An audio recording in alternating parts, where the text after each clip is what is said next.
India's Ministry of External Affairs has slammed Bangladesh for the comments made by its officials on the developments in West Bengal. The MEA in a statement said, and I quote, "We reject the remarks made by the Bangladesh side with regard to the incidents in West Bengal. This is barely disguised and disingenuous attempt to draw a parallel with India's concerns over the ongoing persecution of minorities in Bangladesh, where the criminal perpetrators of such acts continue to roam free. Instead of making unwarranted comments and indulging in virtue signaling, Bangladesh would do better to focus on protecting the rights of its own minorities."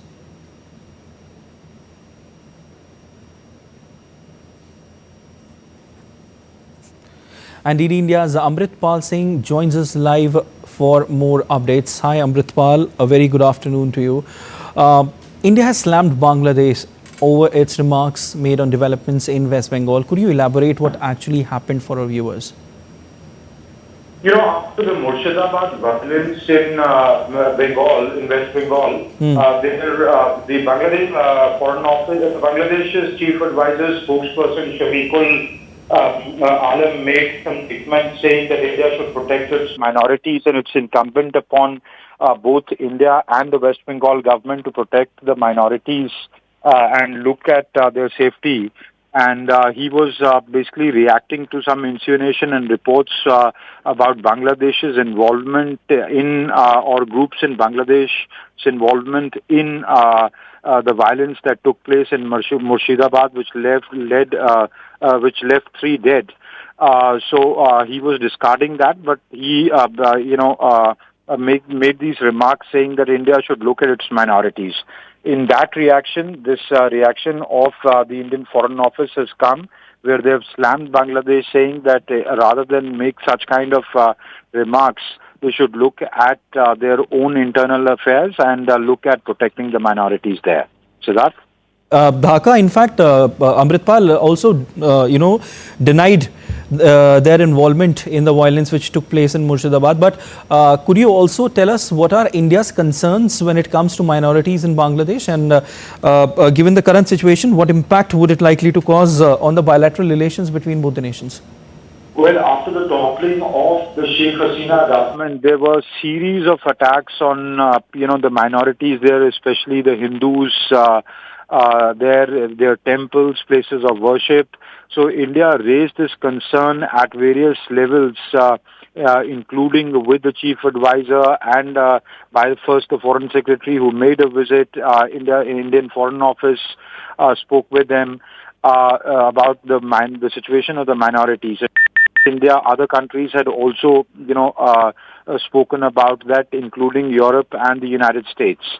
Now, India's concerns essentially are that the minorities there should be protected. One.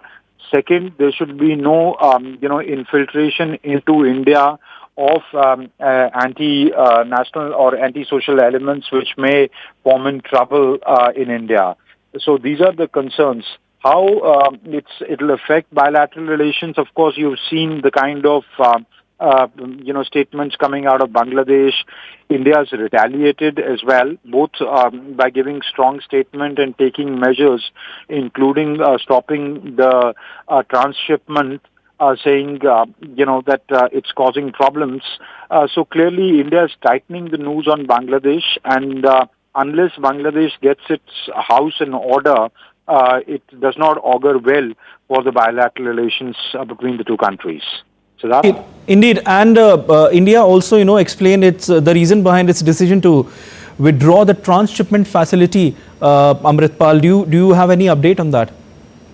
Well, India, when it discontinued the transshipment facility, had said that the kind of logjam it's causing on both the land borders and at the ports was the reason why it has discontinued it. But clearly it is also a signaling which is unsaid but understood, signaling to Bangladesh that they cannot keep using the facilities from India and not act in as a friendly neighbor. So, in a sense, it's a clear signaling to Dhaka that they need to get their house in order and address the concerns that India has. and also look at the violence and bring to justice the perpetrators of those violence who continue to roam freely, as is reflective in the statement issued by the Foreign Office today. With that, thank you so much, Amritpal.